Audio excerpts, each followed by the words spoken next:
Welcome back. Today is Tip Tuesday. Today's tip is a question that we get asked a lot. Should I sell as is or repaired?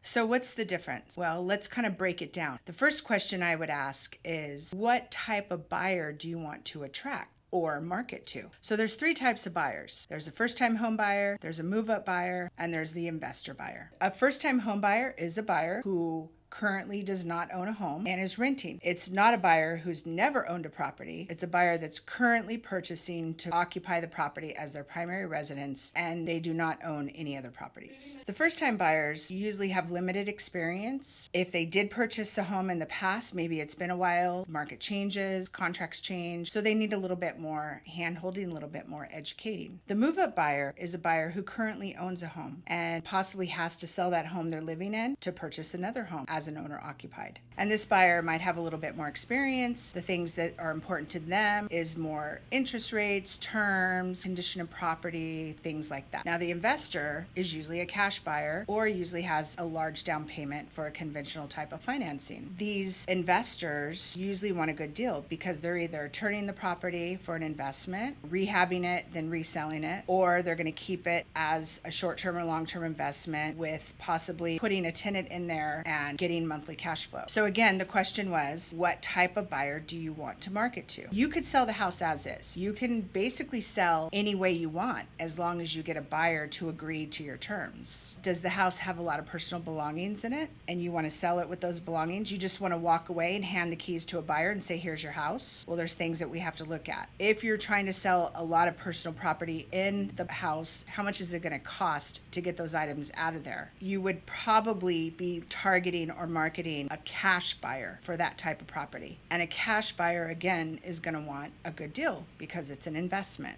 And they look at the amount of repairs that they have to do to a property. Let's just say the property is vacant, but maybe there's peeling paint. Maybe there's water leaks that need to be fixed. Maybe the roof needs to be replaced. Well, these are items that are considered health and safety issues and could affect a buyer getting a loan for this property. And if that's the case, then you again will be targeting to a cash buyer who wants a good deal on the property. Sometimes people think repaired, they have to completely remodel the bathrooms, completely remodel the kitchen. That's not always the case. Sometimes it's very minimal. Sometimes it's touching up peeling paint on the exterior. Why is peeling paint so important? Well, any house built prior to 1978 could contain lead-based paint. So if it's an older home, when an appraiser goes out there and looks at it, he could require that the peeling paint be remedied. Well, then that's a red flag to a lender. Now, a lender could come back and want a lead-based paint test and want it remedied in a very expensive way. So it's best to try to take care of those things prior to putting the house on the market so they aren't red flags. Going back to the repaired, you don't have to remodel the whole kitchen. For example, like if the water heat is leaking, that's a health and safety issue because water can cause mold. So you would want to fix that.